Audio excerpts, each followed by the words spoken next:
it for questions now, and I think there was a microphone somewhere. No.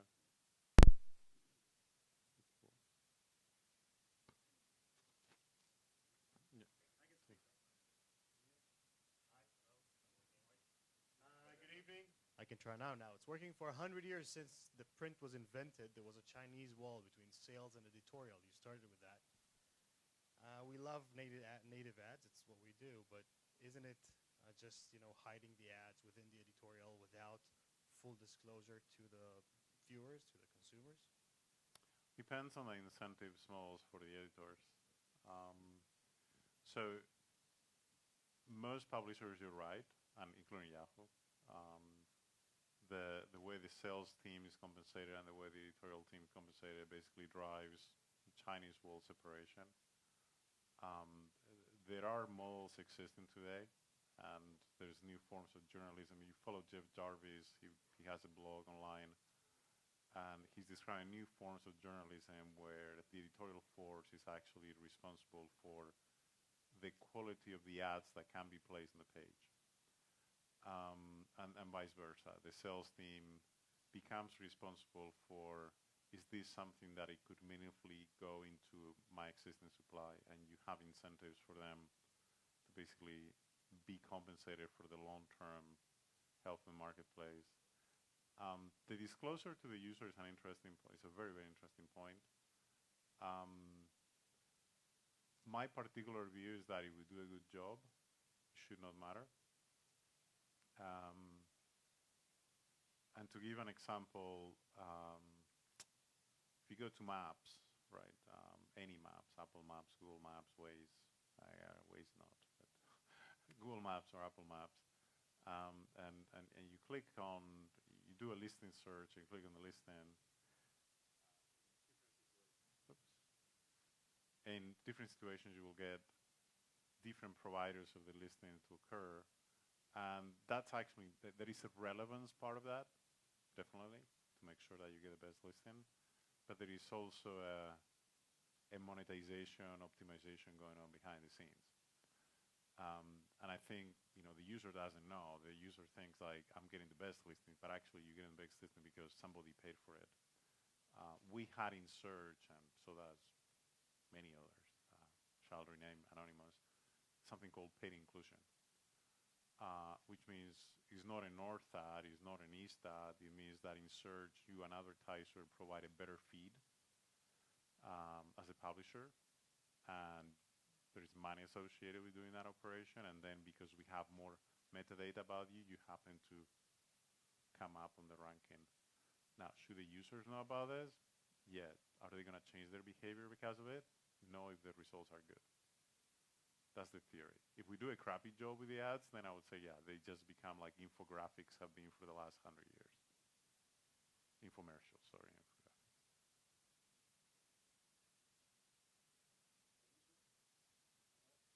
Just behind.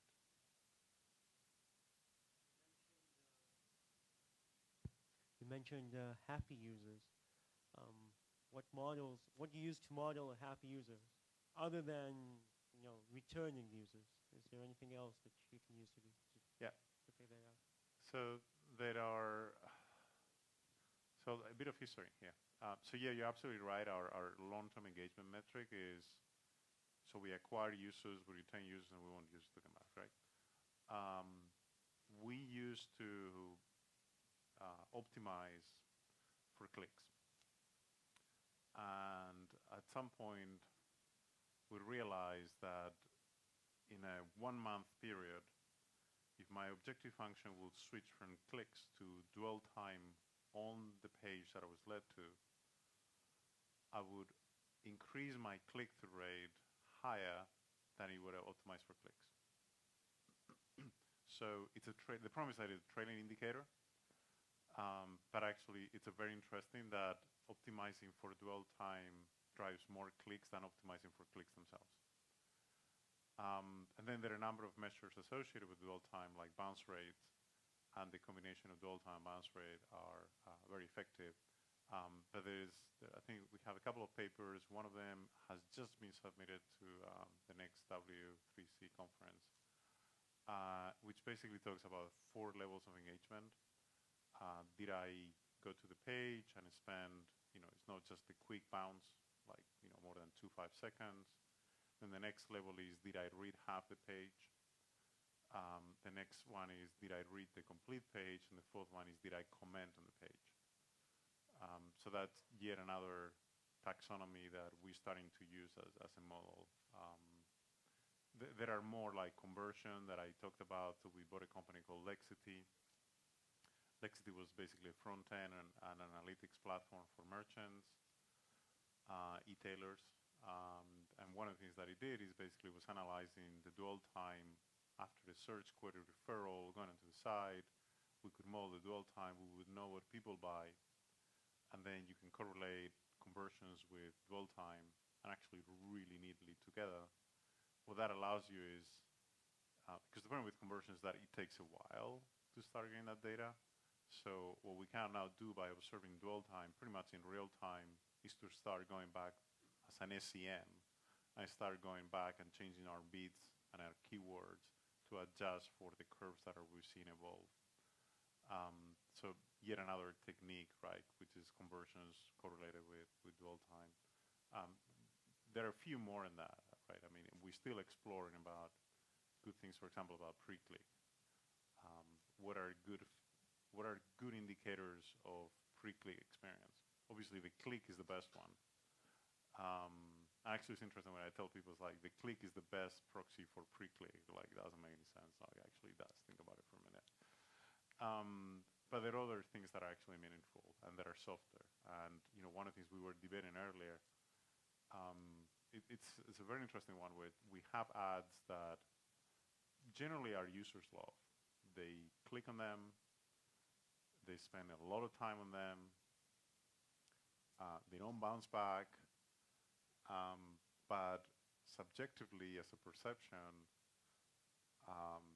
the publishers and what we run call us and they go like, I don't like those ads. I don't like them. And a lot of them are because they say they're my competitors. I want to have exclusions there. Or some of them are just weird because, I don't know, it's a perception thing. I think that is a bad image. It's like, well, I think it's perfectly fine. And it becomes subjective. And we have not been able, some of them are genuine. Like, generally a population of editors, like in the size of this room, will look at the ad and they will all say like, yeah, there's something wrong about it. But when you look at the users don't behave like the editors do. And I don't, in search, we learn how to do this mechanically. I think for this pre-click problem, we don't know. We don't know why this is happening. So, and it becomes very interesting as a science problem to do some feature engineering to figure out what the heck is that thing that is driving our editors to say that these things are bad.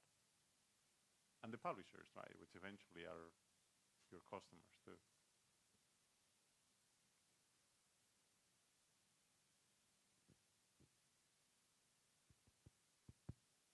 Hi.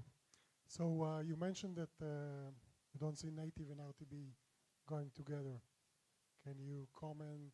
Native and, sorry? And real-time bidding. Yeah. And programmatic. So first, the IAB is working on making that happen. What do you see the challenges there? I see. So let me qualify it. I love Mopub's RTB model for native.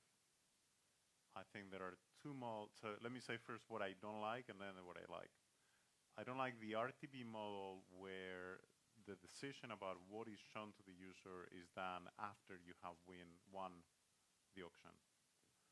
I'm perfectly fine with real-time programmatic bidding as long as the marketplace operator can determine the ad quality of what is going to be shown.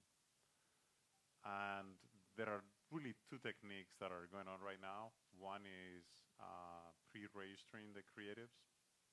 Actually, three. One is pre-registering the creatives.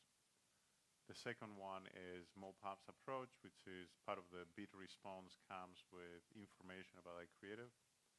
And the third one is Facebook's, where they say, yeah, you can bid as much as you like, but it's first-party sharing. So those models I like. So just to be clear, what I do not like and I do not believe it will last for a long time is the classic RTB.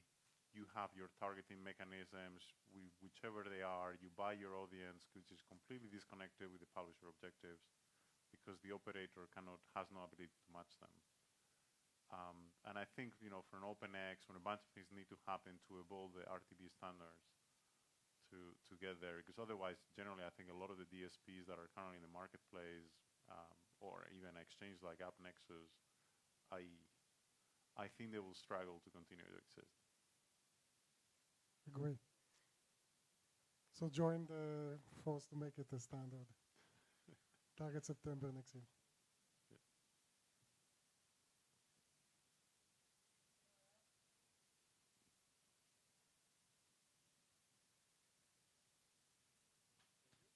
Thank you. Thank you, guys.